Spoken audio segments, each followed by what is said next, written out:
All right, folks, we're about ready to go. Peter is just doing a little hydrating, last minute hydrating before he comes to the stage. But I'm delighted to welcome everyone here tonight. Looking forward to a wonderful evening of verse and random shenanigans. Who knows? Uh, so, Peter Marty is a San Francisco State University graduate, uh, a distinguished alumnus of the Jack Kerouac Disembodied School of Poetics. And he can enumerate his many and sundry other accomplishments, but we're delighted to have him here tonight. Each of the featured readers will read, up to 20 minutes, and then we'll have a brief break before the open session. So we're delighted to present Peter Marty.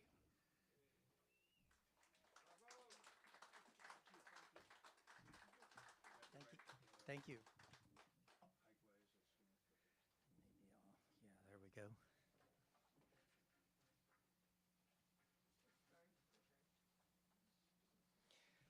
Okay. It's great to be here. Really, no accomplishments to speak of, literary or otherwise. I've been a chef for 20 years. I guess that's something. I've been a chef at a Buddhist retreat center.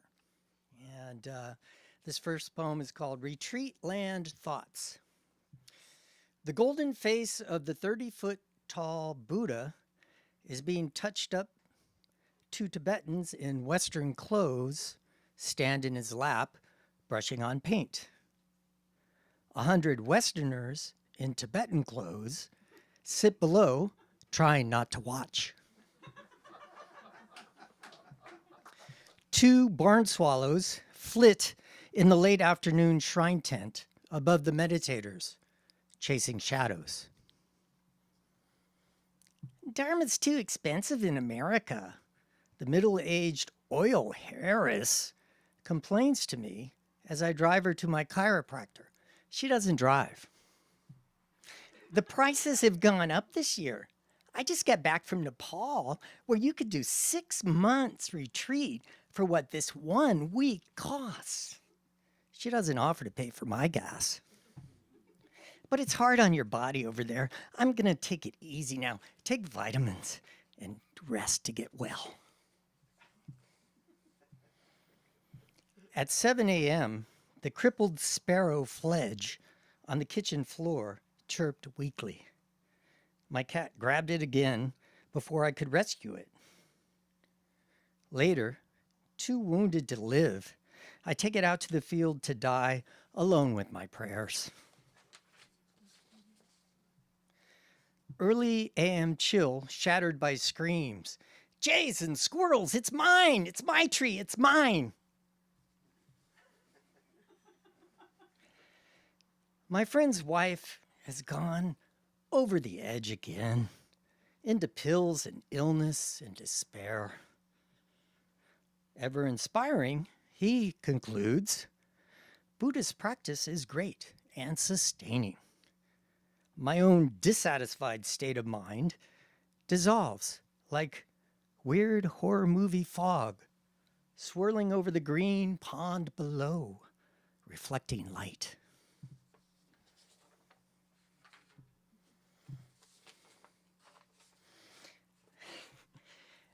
Okay. There's nothing original about time in its passing. And I wrote this after seeing Pamela Z perform in December. Old friend, roommate from 1984. You have time, you have time, you have time, you have time, you have time. Then you don't. Then you don't.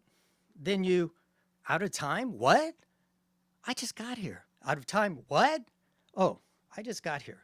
No, like I said, I just got here.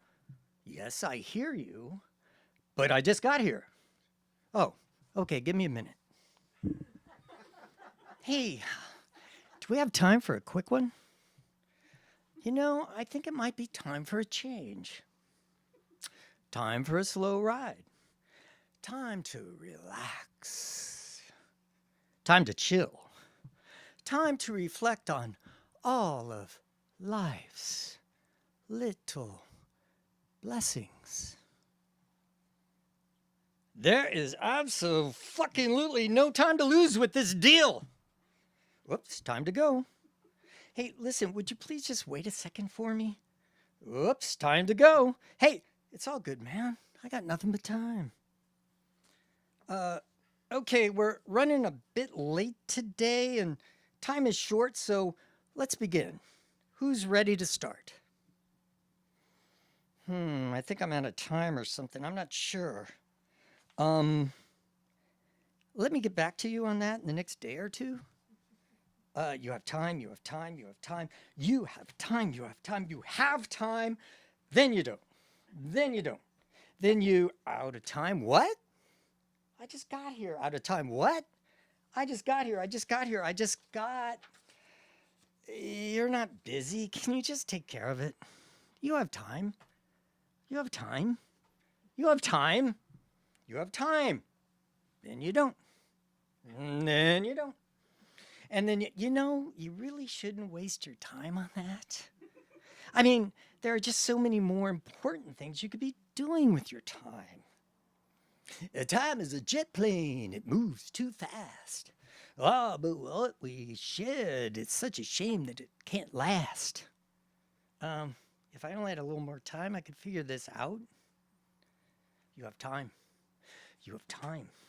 You have time. You have time, you have time, you don't? What do you mean you don't have time to do it? What have you been doing all these years? What do you mean your time's not yours? I've given you all the time in the world, buddy. Now you gotta deliver. What? Do you think I have time for your bullshit? Out of time? What? Out of time? What? Out of time? I just got here. I just got here. Oh, time is on my side. Oh, yes, it is. Time is on my side. Time is on my side. Time's on my side. Is it? I don't think so. I don't think I have time to even consider that. Time is on my side. I don't think so.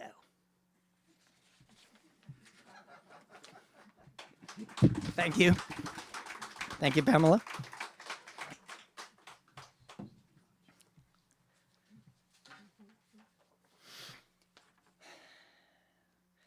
I have to thank Martin Marshall for finding this. I wrote this, I want to say 15 years ago. Hadn't seen it. He sent it to me. I am grateful. I revised it a little bit, make it a little more current. 3-ring nightmare. Starts with a quote. Snakes search the skies for flying rabbits. Monkeys draft jackals. Is the clown dead? I grieve to futures a fishy grin. For I, as I am, I gloom of history. Called Clown by Gregory Corso. Too long have we been without a clown to turn our heads in mirthful glee. Too long without Falstaff's gruff peal of har-hars, cracking wise after grog and meat grease wiped off the table. Today I've been thinking of poet Gregory Corso and our government, how I miss the one and grow ever more jaded about the other. Gazing out over early December snowy lanes, the deep quiet as ragged teeth of geese bring the horizon suddenly honking overhead. Where's my country heading? America was always ready for a clown to lead her, but the horrible smell of grease paint rubbed off on us after Trump made a contact. After Trump, who made its contacts sick, while the rest of the world weeps at war. Corso knew the lion tamer was demonic. Siegfried and Roy bit in half, revealing empty space, masquerading as African savanna. Clown isn't fun. Clown is ridicule. Clown is QAnon doing his own research, or John Wayne Gacy and his secret floorboard. 2. Only a clown like me would try to write by moonlight. The foredawn sky with its deep gray shades of cloud, pushing to cover that perfect form, always racing past the broad light. Oh, Phoebe, spindled trees worship you with supplicant bared arms as you gaze down upon the sad, sleeping world. And where is Burl Eyes when you need him? Burly, soft slab of man in his clown-white suit and Colonel Sanders' beard.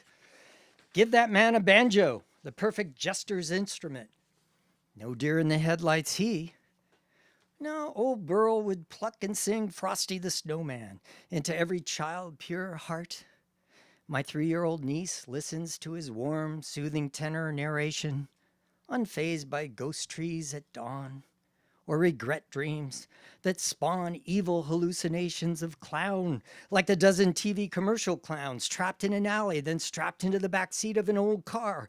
Their juggling balls roll crazily down the careening street. America's chlorophobia cured by buying a new car. But America no longer seeks its sweet Burl lives. Clown is growing sadder than the circus animals in Afghanistan.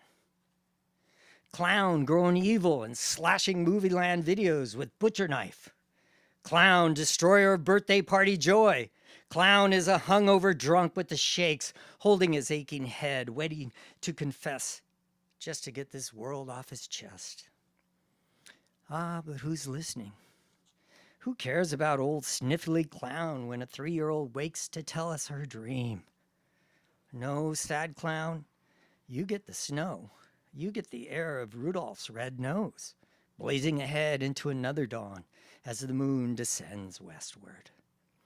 Does a spinning-headed Republican clown never wake with a dreamy child?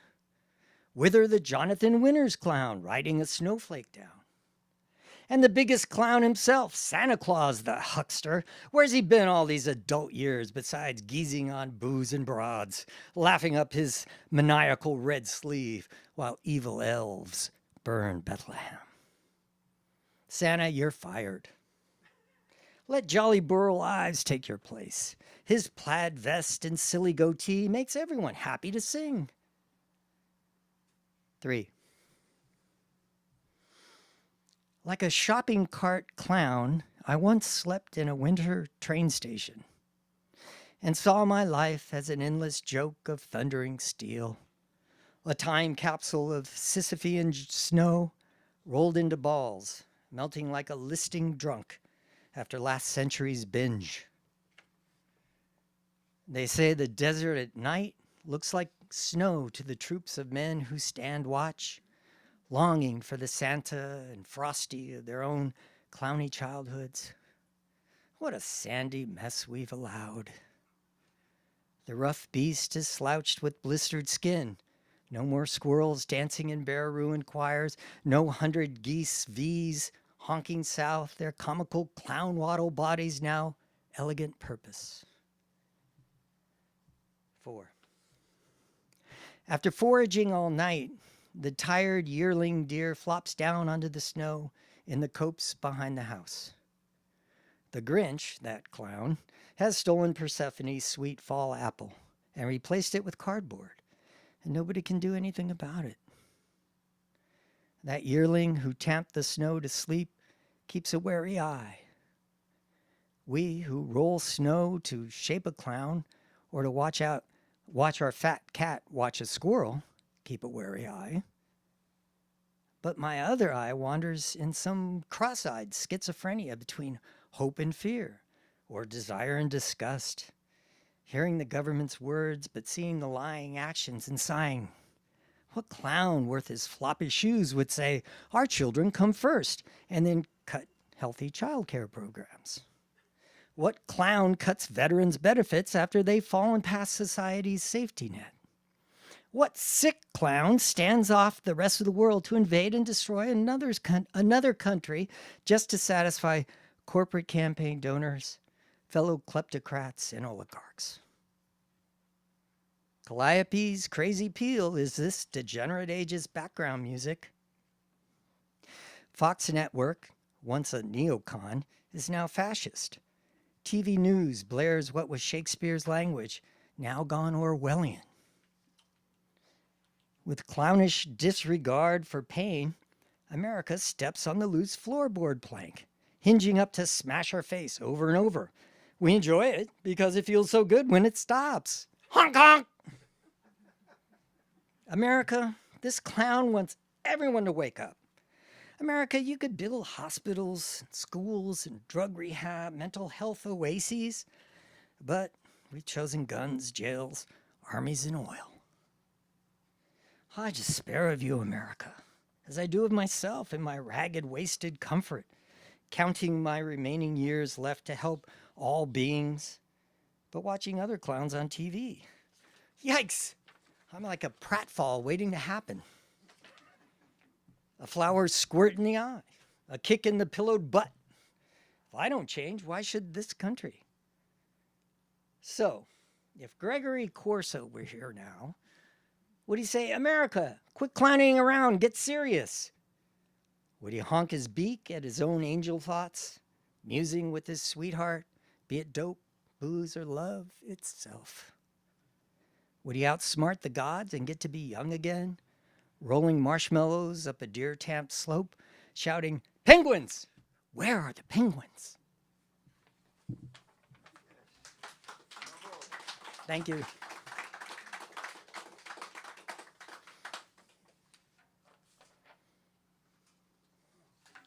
I'm going to finish with Diane DePrima said, be careful.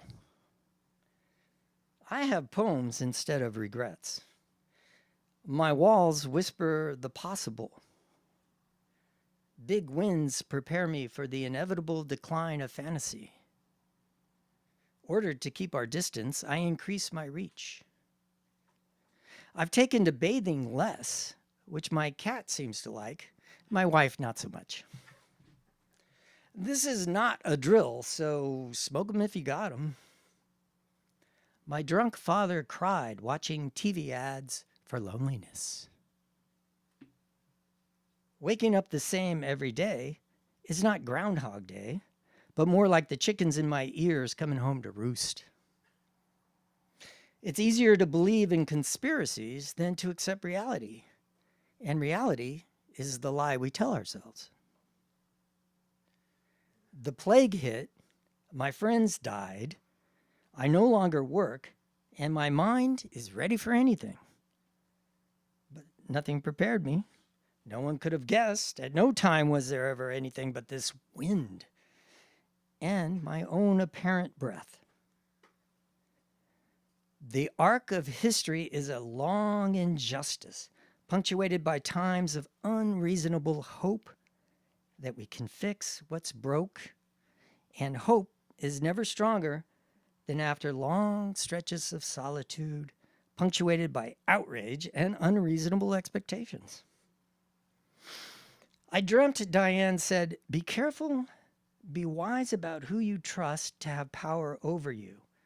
And oh, by the way, make sure it's a woman. Your odds are better. Rest in peace. Thank you, everybody. Stay tuned for Julie Rogers.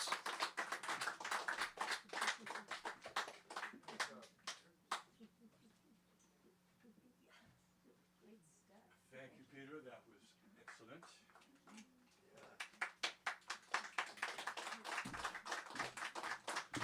A little wisdom wrapped in comic distance. Very nice. Very, very refreshing. Gregory once told me, always leave them laughing. Yeah. And looking for the penguins. I mean, what can you say? Yeah, that's the key thing. So to conclude the featured portion of the evening, Julie Rogers will be reading. And among her recent projects is the publication of 3 Omerta chapbooks, which were, I think, pre-COVID and now finally are becoming, widely available to the public. And of course, I am thrilled by the fact that the word omerta is a reference to mob secrecy, like the vow, the code, the vow you take to, not to betray the secrets of the tribe. It's very, very interesting thing. So she also does writing workshops and various things. And perhaps you will tell you about that. But it gives me a great pleasure to introduce Julie Rogers.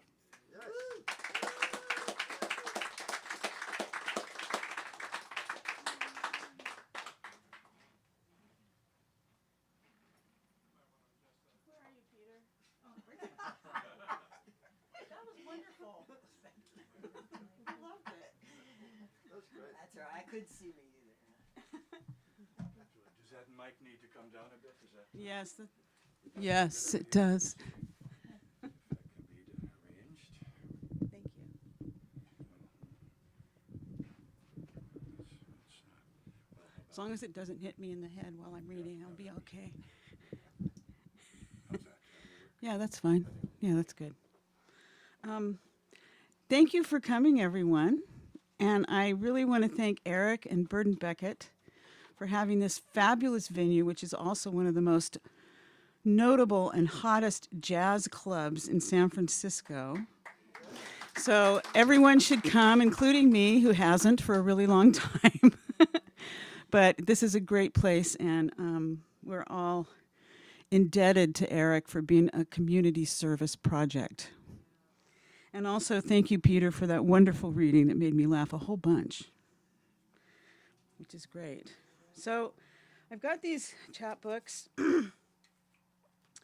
and Les Gottesman, who was the publisher of Omerta, was a total mensch, a wonderful man, a lover of poets and poetry, absolutely not at all prejudice, or how should I say, had really great equanimity for poets. Published people that were totally unknown and people who were immensely known, and loved all of it. So I'm just so grateful to him, and I wish he were here. And he'd asked for some poems. He'd heard David Meltzer, my late husband, and I used to do readings together, and we'd do what was called fours, which is this back and forth spontaneous thing, and often love poems. And so these two first books are love poems, and I'm going to read some from there, and then this other book is my own work, and then I have a few new ones. But I decided to keep it kind of light because I am so sick of this world. It's so difficult right now, and I just want to make people smile and feel all fuzzy and warm. So, also, it's hard to read these. I haven't ever read them. They're our love poems, and David's been gone 5.5 years, and it's difficult. But I'm going to read one of his, which I think is incredibly brave, and then I'm just going to read some poems I wrote for him. So, this first book is during our courtship. It's called Trading Fours. So this first poem is called Singing at the Table. I watch over you, lover, brother, child, man, spirit, teacher, student in love, my friend, my mate in life, shocked into this endless love. Before now, soon and later, we live in the kitchen. Certain we are at the table together. In our bed, loosening stars, moving through walls, one tune. You are my heart, singing.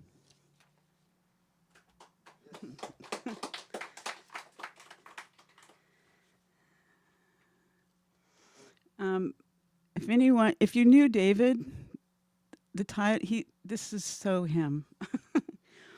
It's called How You Fill a Room. You are in it. As you walk across hardwood's uneven percussion into the kitchen, as you lay out plates, a pair of flutes, candlelight, as you roll closer on your chair, mi amore, your eyes gleam. When we bathe, the mirror steams with us. At night, your voice quakes the dark, my ear on your neck, my mouth. You wake if I leave your side. Thank you.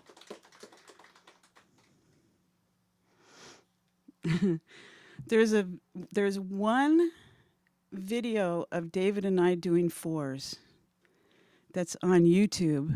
And the other night I had a David Meltzer extravaganza. I stayed up really late and watched all these interviews and different things. And I watched this and I laughed because when I think I read this, and when I did, I looked up at him and batted my eyes, and it was hilarious. He really liked it. I used to hang out a lot in the Lower Haight, so this is written at a cafe there. The opening. At this cafe, a patch of flowers by my table. All I see is you on the balcony saying, the curves of your body. Just last night, under dark wake of a day spent in our life, two startled hearts met after dinner we made together. My head in your lap, your hand in my hair. The moon glowed inside us. You followed the curves of my body to finally rest in my eyes and turned into me like a locksmith. I opened.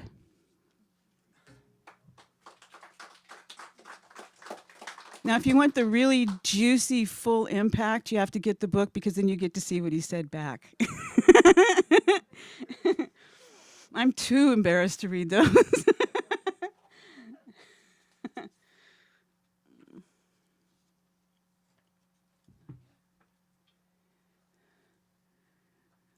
I remember when I did one of my first readings many, many years ago, this little girl stole my cup of water and wouldn't give it back. And I was so nervous. I had like sweat pouring out of my armpits, but my mouth was completely dry. It's like all the liquid in my body descended. And she wouldn't give me back this cup of water. And I'm like, my lip is up here. I'm like, please give me back my water. Gotta have that. Mean little girl. So this is another poem. It's called Book. And actually this is the book that we got married during.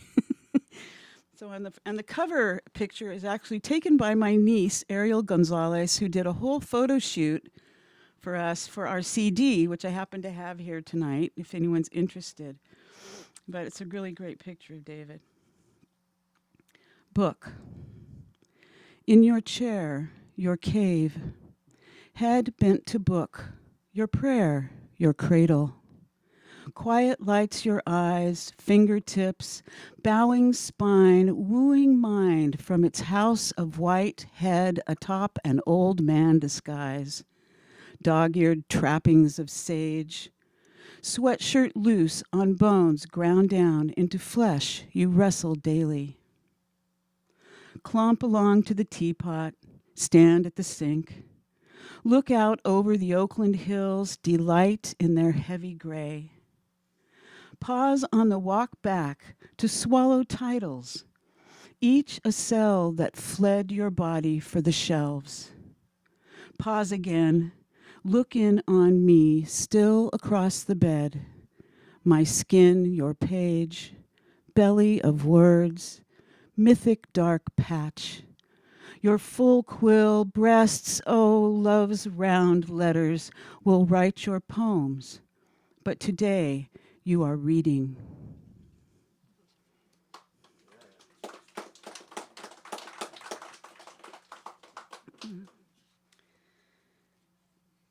This poem, this is the first time ever in my life that I will read something that David wrote.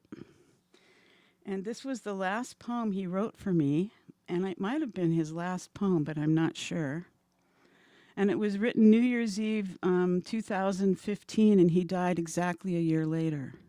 So it's kind of notable that way. And it's called Re, as in R-E, like regarding, R-E colon. So it's Re 2016. Rejoice that we are here, that we love each other, that we treasure and value each other. Relax in the flux of moments flowing with grace. Reveal our core heart, our moment, our possibilities. Revel in the wonders surrounding us. Realize everything and nothing as one. Recognize every second of our impermanence. Retreat into no self-aware. Resist resistance, accept acceptance. Renew our love, our life. Recognize our precious gift in every moment. Reflection on water changing, never the same.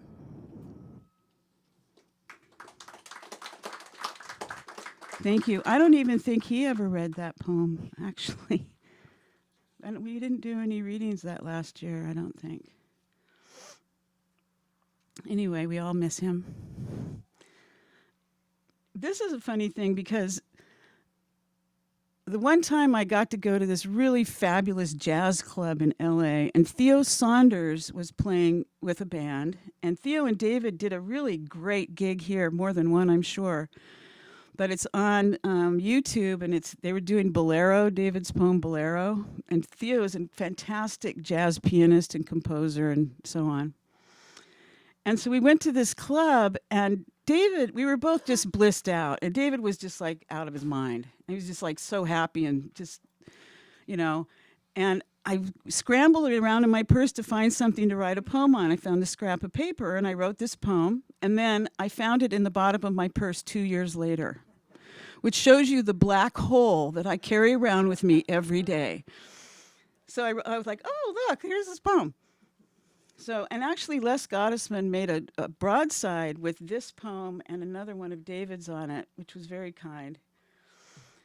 So anyway, this is called Jazz Life Jacket for Theo Saunders after David. Drinking up your tune, head bobbing loose with the saxophone, free dancing crimson lap jazz legs bopping on a big shoe, David dares Theo's fingers best flip off the ivory's crazy heartbeat and puts his best foot forward. Tapping over trumpet silk, unrolling in a spotlit catwalk across the pads. Bass stroking sleep cat claws along strings tightrope. Solo bongo hands tracing the skins below Theo's piano, plunging onward. Pulling David into wild rapids, heading upstream.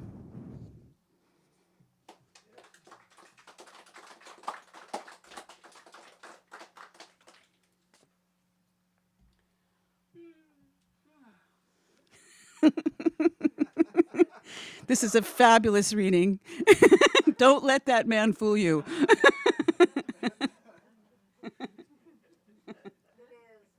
Oh, no, I was kidding. Okay, this is this book, Life on Earth. And these, I don't know, these poems are, around for a while. This first one, I was one time visiting Joanne Kiger. I got lucky and I got to spend a whole afternoon with her. And she told me this thing that Suzuki Roshi had said to her. So that's the title in the first line is his statement, there in quotes. Anyway, this is called The Majority. The majority of us are not. Zen master said this just the other decade, and now he is not too. Those words flew from his mouth without a head count and get stuck in ours. Think about it. No way to catch up. The dead have it. Roll call is endless. Some of those souls may want to fix what broke, apologize, send flowers, another kiss, the last dance. Yet, we are now able to sit, watch the sky from this side, and share breath. Let us not forget.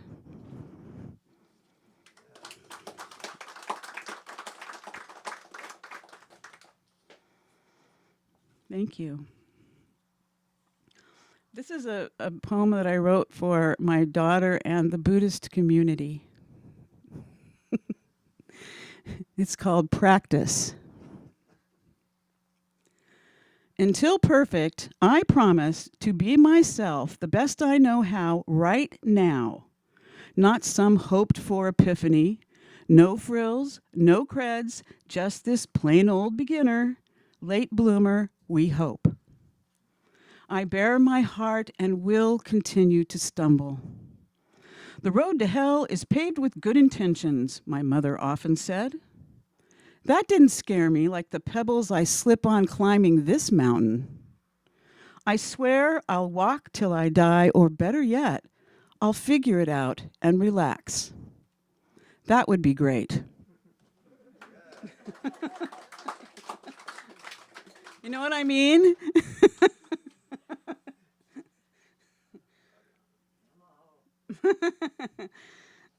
Okay. This poem is from a manuscript that I've been writing for 39 years. It still isn't published. It's for my daughter. It's called Lovebird. It's poems for her since I was pregnant until last week. So that was 38 years or so. And so this is for Sangye, and the poem is called Hen House. The mother is never done. Her hands work her heart, Play-Doh shapes. The mold cuts her to size. She looks in the mirror of her child's eyes and stares back. She holds a bottle, a receiver, a broom, remembers not knowing what to do, but she never stops talking. Her voice an alarm clock, bullhorn, lullaby, crackling long distance, muttering under her breath, quick prayers, hopes like great clouds on the horizon. She tells herself to let go. All birds fly.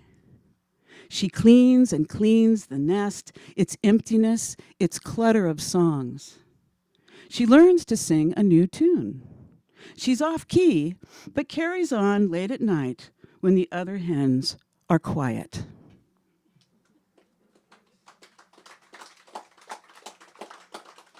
Thank you. I don't know how long I've been here, so I'll just guess. And keep going.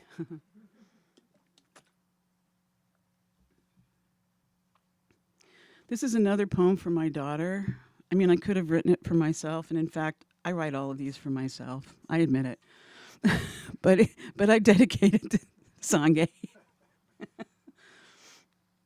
This is called Worldview. If you get stuck by love, the thorn of roses through your heart, the soles of your shoes, spearing your mind, thoughts pierced by the hottest poker there is, straight out of the fire and through you, far beyond Cupid's raw arrow, deeper. We're talking harpoons here. Love so tough it takes you down to the floor to face your reflection in the linoleum. The heart you imagine yours lost. Your personal balloon's ephemeral skin popping mid-air, your very essence blowing out everywhere.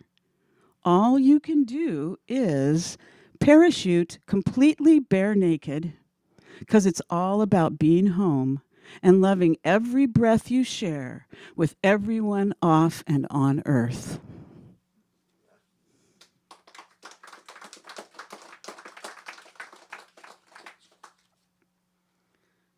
Okay, I might break down and read one political commentary. I know I've read it here before, but I like this poem. And it's for our former president. It's called The Country as a Toilet. Politics. Tissue on a bathroom floor, used and tossed, the intended function fleeting as a flush. Not to insult, but the pipes are clogged, the deodorizer spent.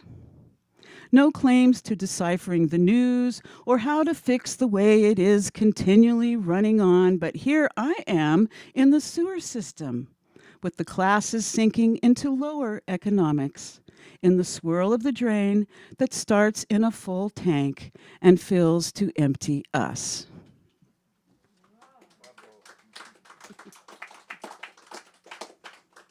Thank you. I'm glad we agree.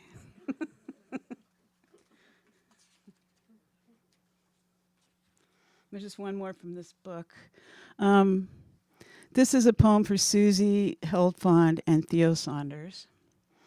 And it's recalling when we get to visit and how great it is. And during COVID, to me, there was hardly anything more precious than the idea of being with old friends.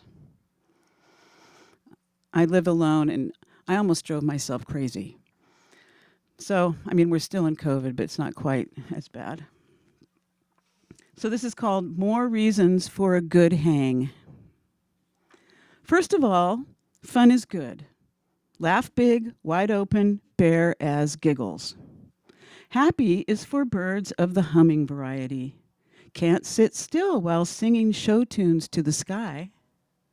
Great is for the brave, those who joke facing the mirror, practicing shits and grins. Profound just sits around being genuine. Love is excellent for the health, revives a tired heart, keeps the beat. Vision looks to the stars and finds we are the big boom bang, but not too much of a muchness. Inspiration is primed to jump for the punchline, grab it, and dangle there midair. Joy lives for a good hang.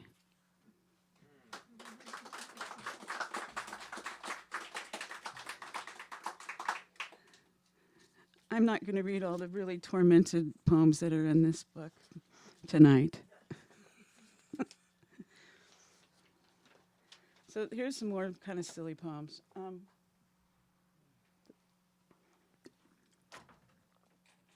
pretty sure my neighbors must think I'm kind of crazy out there in the middle of the night on the balcony laughing, writing and laughing. So these are all poems written during COVID. And, you know, think what you like. So this is called Tendencies. Life drives me crazy. I swear this is not my car. I don't remember buying it. I can't afford to rent it.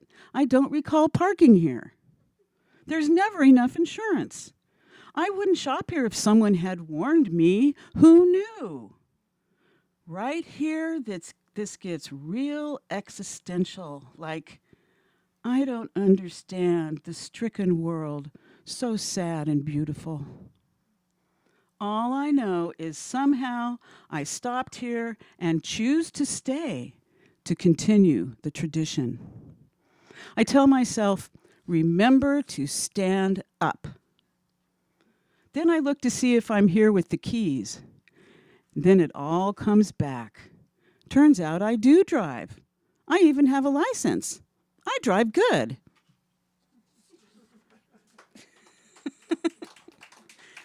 Nothing but silliness. Let's see. Oh no. Okay, I'm going to try this. This is supposed to be a blues tune with accompaniment, but I don't have any accompaniment. So I hope it works. I can play. Blues? Yeah. We'd have to completely Oh yeah. disrobe this piano. Another time. But you know, let's talk. So this was written like last month. This was one of those nights. It's called Hard Times Praise Blues. Oh, the hard times in a hard time. Oh yeah, the rough seat on a hard time. Oh yeah, the bottom's bruised on the hard times. Oh yeah, the bones broken on the hard times. Oh yeah, I'm bent deep in the hard times. Oh yeah, I'm bowing down to the hard times. Oh yeah, it's real dark in these dark times. Oh yeah, it's a real mess in these dark times. Oh yeah, I've a way through these dark times. Oh yeah, I'm a match for dark times. Oh yeah, I'll be a light through dark times. Oh yeah, I'm a headlamp in dark times. Oh yeah, I got some gloves for hard times. Oh yeah, I got hands, soap, masks, courage. Oh yeah, I got some hope in dark times. Oh yeah, I'll give my best in hard times. Oh yeah, I'll love the world through these times. Oh yeah, I'm here for you for all time. Oh yeah, I've got my heart right this time. Oh yeah, I got it good. One or two more? Yeah, just two very short ones. This poem is for Walter Cronkite. You might wonder why, but then just think about it for a second. That guy announced every horrible thing that happened throughout my entire childhood. So this is for him. Finally, good news. We all love. It's incredible, historical, and becomes habitual. The ruckus is relentless. Folks let loose. Sparklers twirl in the hearts of the masses. Everywhere goodness erupts with no effort. Suddenly, we want to be nice to everyone, and we can't wait to give. We stop to listen and truly say what we mean. We don't fight. We live to love completely, seeing our folly clearly, making light of all we can laugh about as we weep together. Gathered, we stand, embrace, and finally agree. This is the news, and that's the way it is.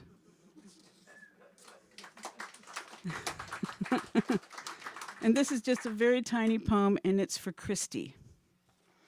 It's called All Is Right.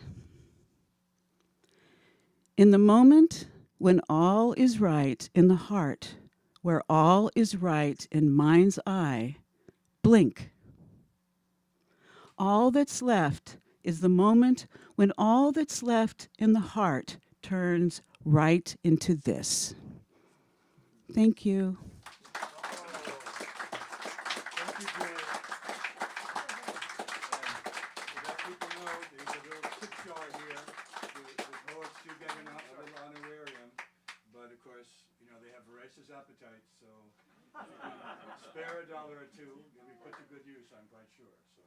Oh, I was told to Dollars to say votes. there's chapbooks available. There's a previous collection of work that I did available, and there's CDs of David Meltzer and I with Zan Stewart on saxophone. Excellent. So we'll take probably a 10-minute break before the open reading session. If anyone has not signed up to read who would like to read, the list is right here, and they're quite welcome to sign.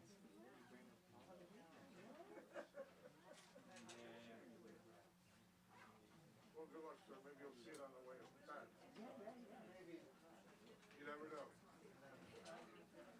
Keep your eyes down and your eyes up, and you might see it. Well, if we were robots, we wouldn't have to worry. But we have other things going on. I don't know what. Good luck to you.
So these go to, are these?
Oh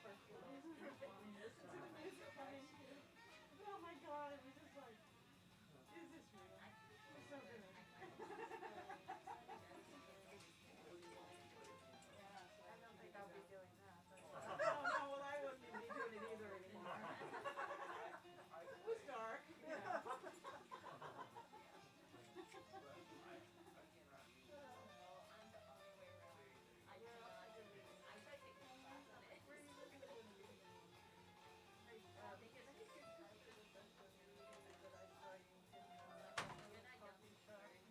Oh, yeah.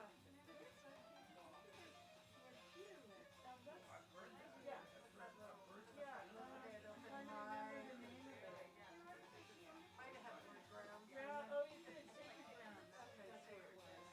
Yeah, in fact, Peter and I were there a couple of times. Yeah, she was. She made that like she was yeah. Well, that's a book that I read. It was really old in Oakland. I've been there for 12 years. In the nonprofit. I read in them. We're doing everything on Zoom. Yeah, it's fun. Got to have our 60th event. Years. Support groups, videos. Resource factor.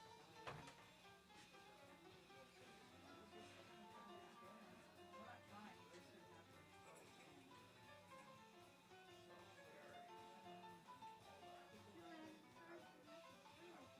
Oh, okay. Just try to catch a bite. Okay, good.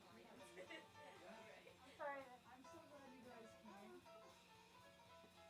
But I can't. It's fun. You haven't been here like more than 2 years. I know. It's wonderful to be here. Yeah. This is such a great This is Tommy and Roger, and this is Sally and Bethany. I know. What do we do? I know now that B4, B5 is rotating so rapidly. This is my roommate thing.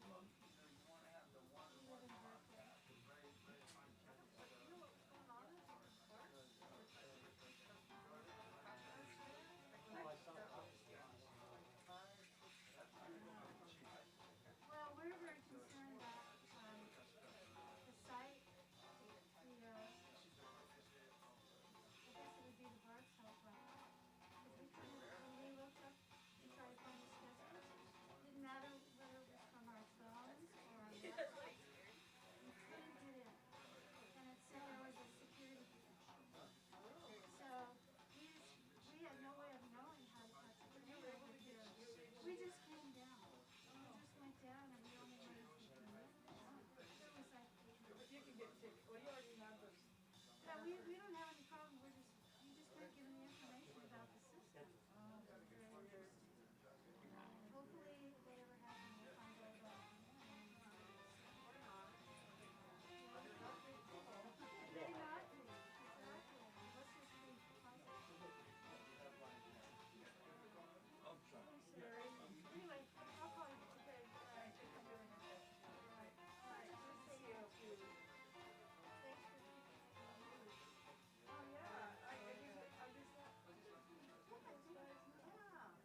was talking to Jacob, he said, I got a bunch of CDs. I said, you did?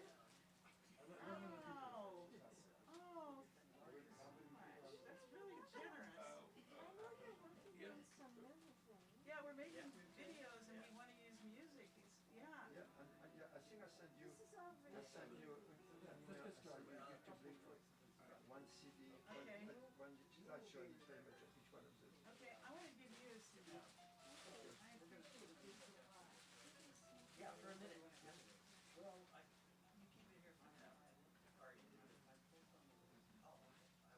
This is David and Marty. Oh, thank you. It's fun. I think it's fun. We recorded the whole thing in my living room at the apartment one afternoon. You're welcome. It was really fun. Thanks again. You were And send that to me. You were so good. You were so good. I loved what you read, and you read it so. Oh, thank you. Such an. I don't even know what to say. Did you Can I bring have some your of the autograph? booklets? I did. Thank you. This is the very first book I ever published, or got published yet. So, oops. This is Nancy. I'm trying to give you Nancy. I'm trying to give you my wife's copy. How I ended up with her copy, I will never know. Hold on, I have to get it back. What? Get your back. Whoops. Oh, Well, some night, we need to have dinner. Yeah, No idea when. We get together. yeah, No idea let's do when. that. That's it. Okay, I thought so. Yeah. By the way, Hey, Dad. so I did. Derek, who's number one on our list? I used my 15mm lens. Let's get started, even if people, Tight, people very can tight. tell So us. right, chat. And I got That'll be different. I got 24 bit with CD quality recording. Now they go on. Of the performance. What quality? CD quality. It's audio. So folks, we're going to start the open portion of the reading now. Okay. So if you're going to chat, you can do it elsewhere.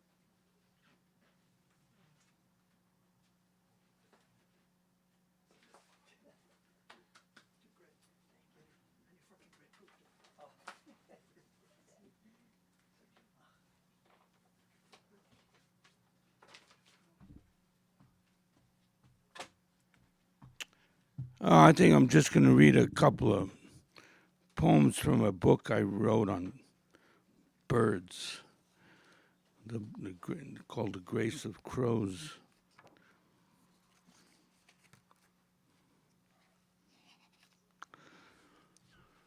It's all a twitter. What sweet cacophony! What a symphony of trilling bills, of thrilling tintinnabulation, all a twitter in the trees. What strange miracle, a chattering host of tiny songbirds has come to honey the air at the house, making a joyous canopy of music over my astonished head. What strange miracle do they herald here as the rain clouds come, groaning low over the hills and ravines? Rocking back and forth on my feet, I bathe in the warm, blissful rain, swooning in perfect delight of their song, their myriad tongues blending into a trembling wall of sound, a single holy utterance. Ducking into the house, I return to celebrate them with a sip of wine when suddenly I am aware the little messengers have flown, leaving a hushed stillness, a tremulous silence as palpable as the beating of my heart. Recovering myself from the blessing, breathing in the power of the spirit they have tapped here, I wonder what the stars will say to me tonight. What marvelous dream will they pour into my wizened, all-ecstatic ear?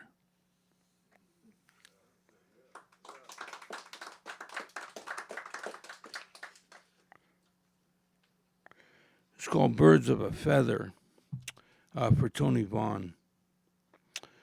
After all the songbirds in the treetops had fled, before the shadow of the hawk, one lone bird remained, head held high, his the sweetest song of all.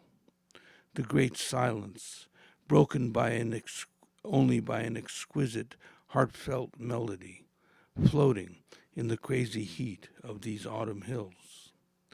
How shall we say to the wind, take me with you, beyond despair, in your dance of falling leaves? For I have heard the ineffable cry of gratitude, seen the open hand of peace that weaves the landscape and moves the heavens, offering us wisdom. Who shall inherit such wonder, listens also to its stillness, its sentient springs, its deep welling sorrow, and weeps with the inconsolable Mother Earth, down streets of unspeakable loss, of abject loneliness.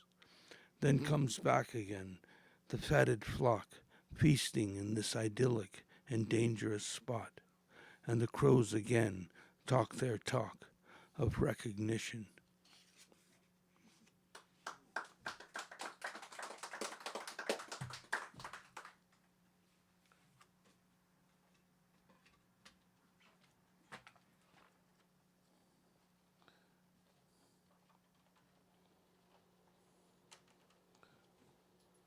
I wrote this book of bird poems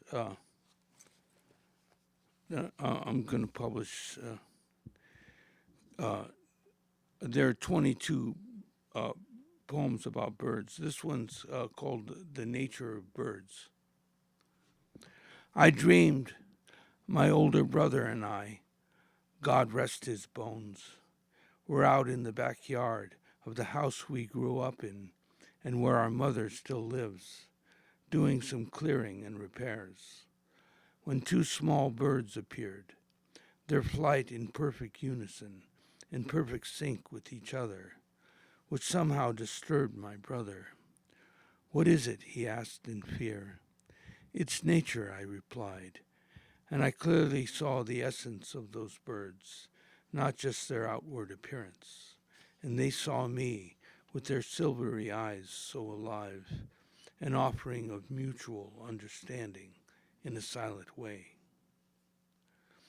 So we in turn applied the spirit of those birds to the task at hand, to renew and repair the nest, the underlying structures of the brain, the voice of our ancestors, after suffering the shock of affect, with all its anger and pain, with all its angst and paranoia, when cut off from nature, or man's grand illusion that he is somehow separate from nature.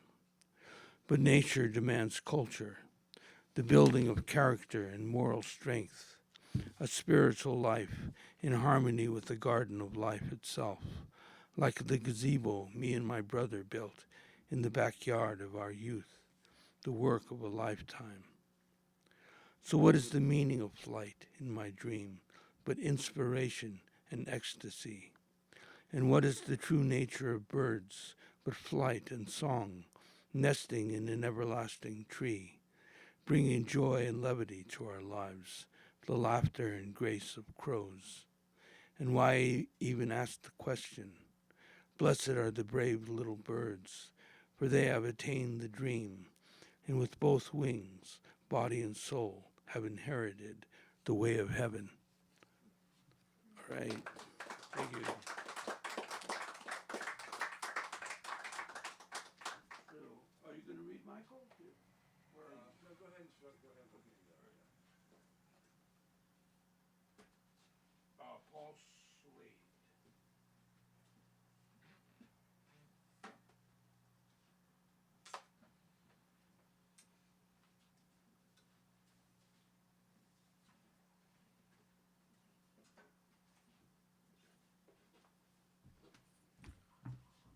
Yeah, some years ago, I was at a political meeting, get together, and people were making fun of people in Bakersfield because of their politics and blah, blah, blah. And I said, we sure eat a lot of the food that they grow. So this kind of was in my mind when I wrote this. I'm on Highway 395 a lot in the country. I love Highway 395. It's in a high desert country, and I think it's beautiful. And I'm also a big fan of Glenn Campbell, so I kind of put all these ideas together. And this is kind of light and romantic. but I thought I wanted to do something like that for these draconian times we're in. So it's called Glenn Campbell and Existentialism. Joe lived and worked in the countryside. It was Friday. He was going on vacation with Dina, the woman in his life. Joe had just worked a long week of Tuesdays. He had a new crew of young-blooded who were rambunctious roadies, travelers on high-jinks highways. They were good workers, but needed their belt buckles tarnished. On the road home, Joe turned on Glenn Campbell. Man, did his daddy love the Wichita lineman. He said the song was about long, lonely roads, romance in another county, echoes out of distant canyons, and that cool quiet in a shaded cul-de-sac at the end of a dirt road. Joe's mama told him to take a break once in a while from God's big country.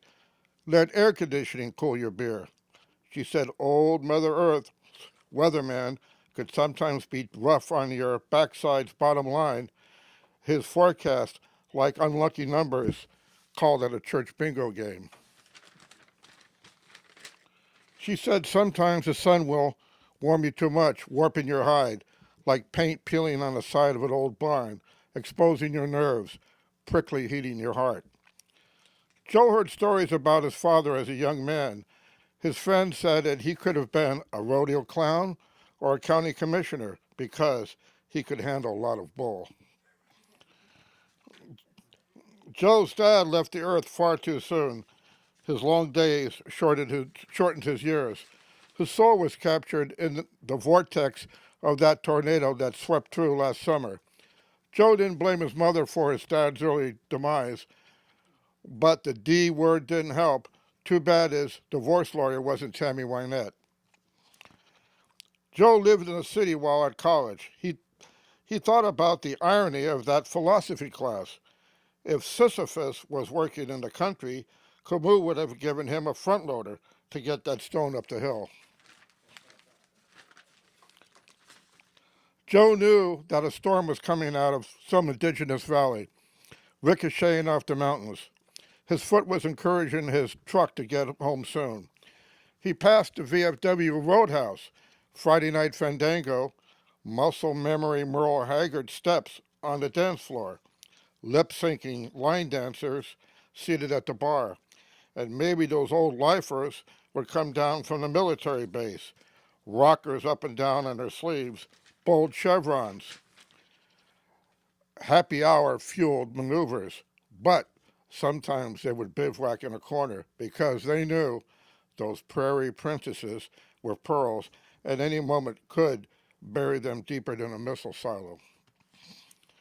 That storm descended with its music, the Goodyear's rumble on the asphalt, the banshee whine of the four-wheel drive, the tingling of the rain on the windshield, the metronome wipers, the crescendo of the wind roaring through a half-open window, his private symphony.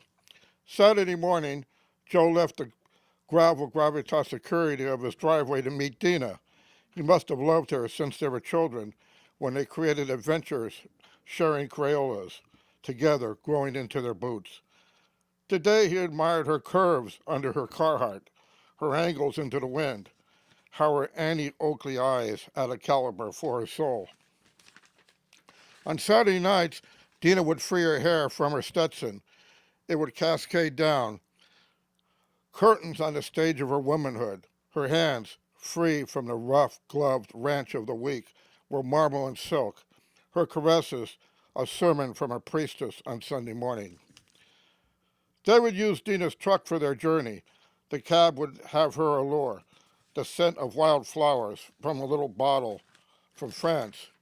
They wouldn't need that little Christmas tree. Their boots would be clean. Joe studied how Dina's hands draped over the steering wheel, guiding that F-150 like a cutting horse. He had faith in her nuances. He brought the big box of 64 Crayolas for their vacation. They would use 3 crayons at the first stoplight, then use the other 61 to peel, paper, wax, and hue their holiday. Joe could feel it. There would be a sundown one day, out at a road junction, when the heavens had draped the horizon with colors bold, soft, elusive. Dina and he would look at each other, smile into their future, and take that highway with new road markers and old names where they would GPS with the Wichita linemen. Thank you.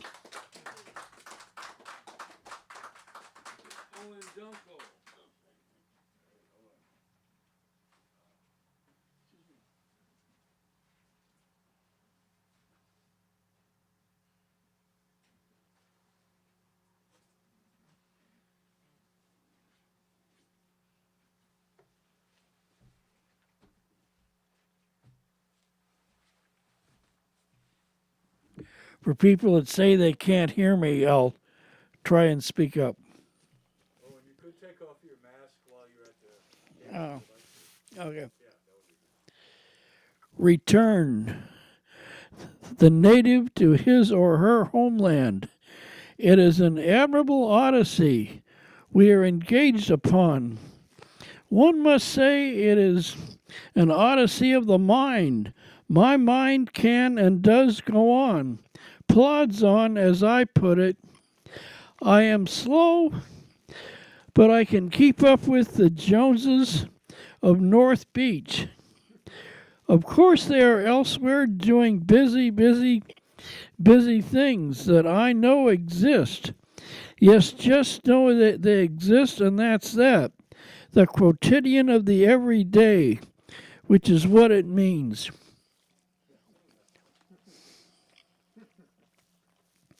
Amid the quiet noise of Market Street on a sweet Thursday, to be reminiscent of Steinbeck. It is sunny with a slight breeze blowing. People, yes, people, as I have mentioned before, walking about, some looking, some walking here and there in the here and now. A few days ago, there was a bomb scare, heavy even for 6th Street. Lazy and peaceful, thank God, as the day is, as I am not one for excitement.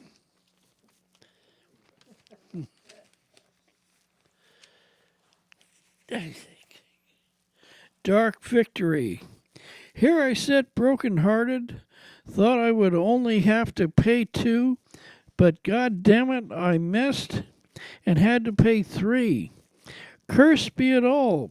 I commiserated. Maybe tomorrow my luck will change and things will get back to normal. Normal instead of out of kilter with reality. It is not too much to expect that I keep in step. My very first day of boot camp, I did not know what keeping in step meant. It means what it means, and that is that. Thank you very much.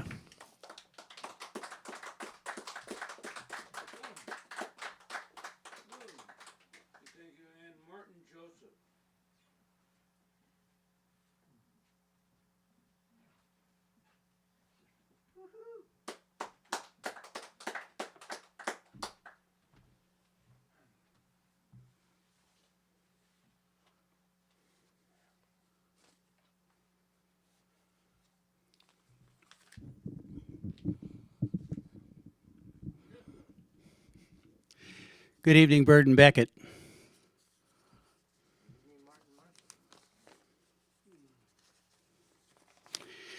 So, this is the first time I've done a poem in public since the COVID shutdown. Last one was March 10th of 2020 at the Sacred Grounds when that was shut down.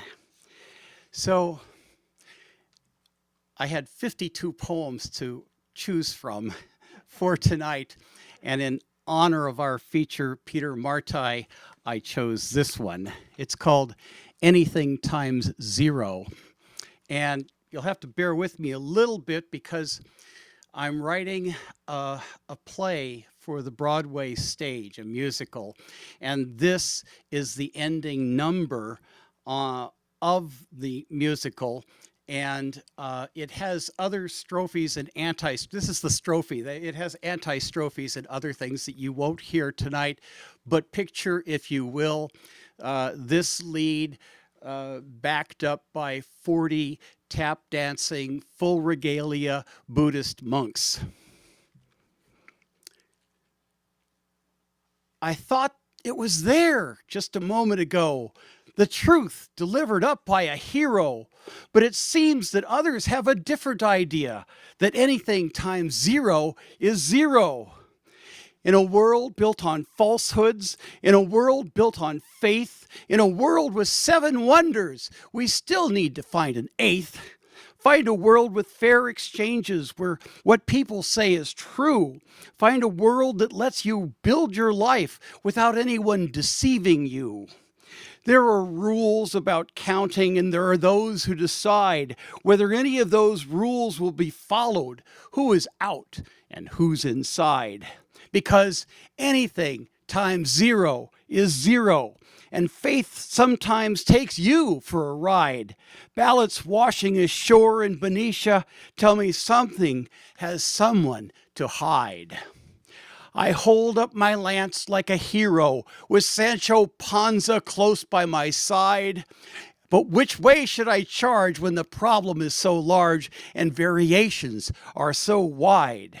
Because anything times zero is zero. The truth is not something to hide. Though the air fills with smoke and the messengers choke, we are all still awake on our side. Anything times zero is zero. It will not amount to much except the things that you can imagine and the people that you can touch. I could cruise the information highway, chain reactions exploding my mind. Everyone takes a side, no one else will they abide, leaving nobody left to be kind. Because anything times zero is zero. The truth is not something to hide. Though the air fills with smoke and the messengers choke, we still are awake on our side. The dimensions of life are measureless. It makes me weary in seeking my bed, knowing all poetry is frivolous unless it really needs to be said. Because anything times zero is zero. The truth is not something to hide. Though the air fills with smoke and the messengers choke, we still are all awake on our side. Thank you.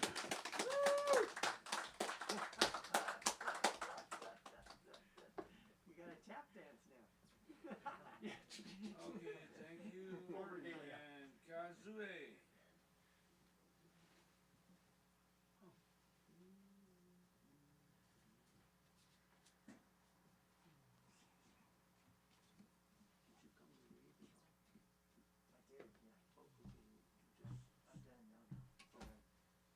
So this poem was inspired by this photograph of a old gas station, empty and abandoned, and the title is "Katia Said It's Over."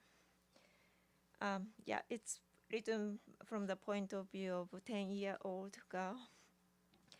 I was always at the cashier of the gas station, hiding under the counter, pretending to play with my yellow mini sports car, when he showed up in his Jeep once a week, carrying a box full of empanadas. Chicken, chorizo, veggies sounded like singing when he said those words. I wasn't the only one looking at him, as I saw all women in the store doing the same. Their whole bodies tighten as soon as he opens the front door. The air changed its color into velvet-coated pink. Gray hoodie over slim black jeans, his white Converse was turning into black. Splashes of gray in his shoulder-length wavy hair, greasy and tucked all back, always the same outfit, worn out and faded, but on him they looked like a stage costume, precisely calculated to make him look like a star. Katia, a new Ukrainian cashier, with enough courage to talk to him. With a small talk about the weather and her family in Kiev, would smile at him in her tight skirt and rosy cheeks. Some weeks went by, the shadows of the two at the next door parking lot. Their shoulders close to each other. I could almost hear their pounding hearts.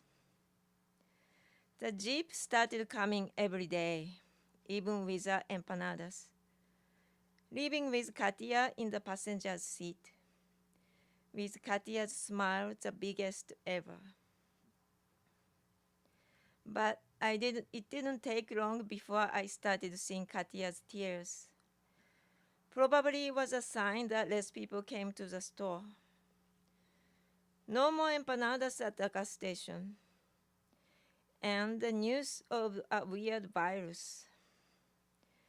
Then everything stopped. In which order, I can't recall. Did Katia move back to Ukraine? When did we stop selling gas?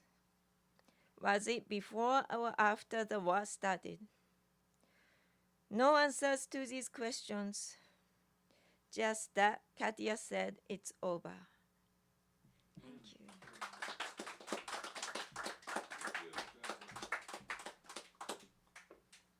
Emily.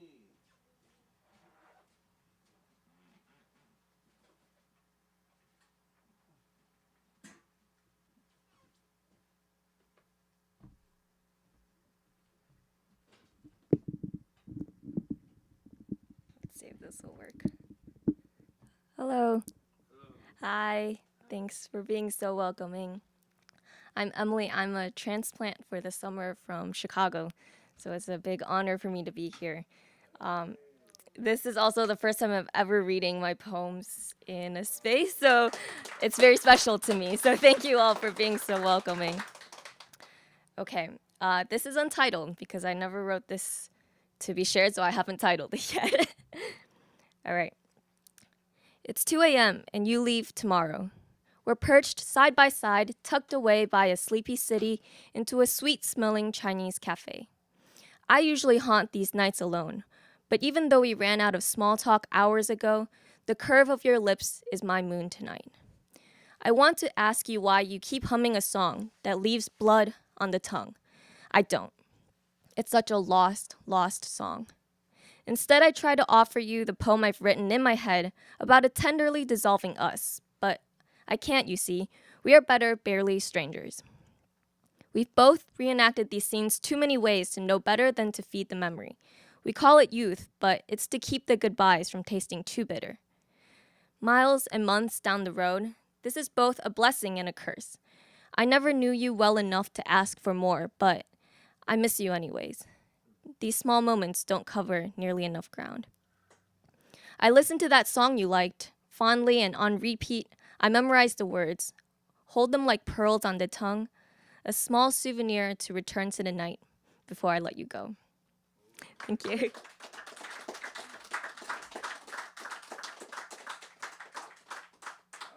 you, Emily. And then, last of all, Michael Manor. Michael Manor?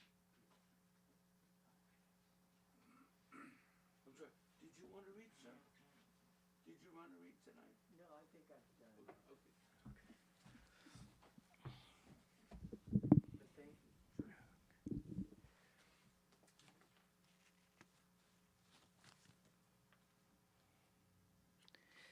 I chose one of Gary Snyder's more obscure poems from his logging days.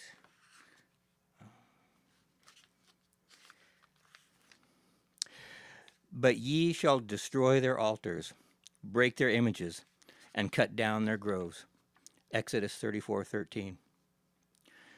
The ancient forests of China logged, and the hills slipped into the Yellow Sea.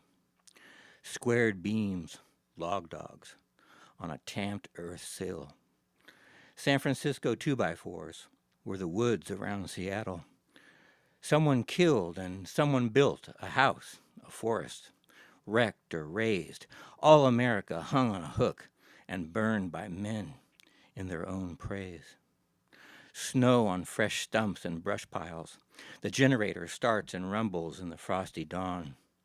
I wake from bitter dreams, rise and build a fire, pull on and lace the stiff, cold boots, eat huge flapjacks by a gloomy Swede. In splintery cookhouse light, grab my tin piss-pot hat, ride off to the show in a crummy truck, and start the cat. Pines grasp the clouds with iron claws, like dragons rising from sleep. 250,000 board feet a day if both cats keep working and nobody gets hurt.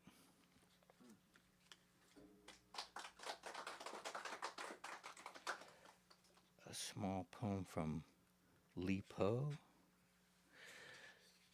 Li Po, starting up 3 gorges.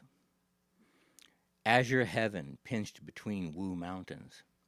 River water keeps streaming down like this, and with river water cascading so suddenly away, we'll never reach that azure heaven.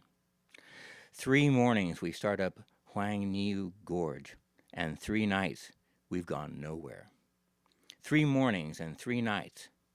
For once, I've forgotten my hair turning white as silk.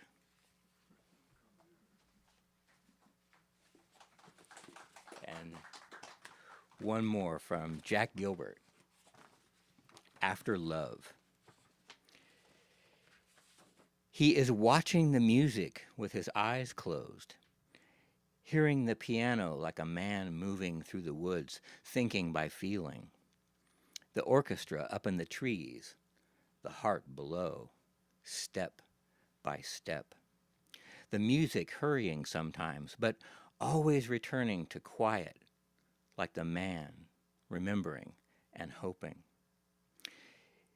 It is a thing in us, mostly unnoticed. There is somehow a pleasure in the loss, in the yearning, the pain going this way and that, never again, never bodied again, again the never. Slowly, no undergrowth, almost leaving, a humming beauty in the silence, the having been, having had, and the man knowing all of him will come to an end.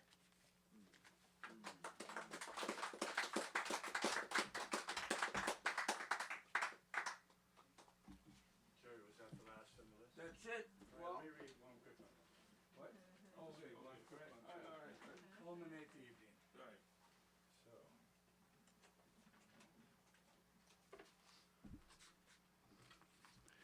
This is called Is Coming. At dawn, dappled mice drag several moons from distant provinces toward the wind-swept hills to invent helpless laughter. The bartender has no neck, and 9 Taoist immortals starring Jimmy Cagney blares from a box no bigger than a shoe. O Thomas Alva Edison, your translucent sex drive lights the western sky. Order more wine and white-hot scars. Dark tenderness is coming. Great. Thank you, folks. Great night. Thank you, everyone.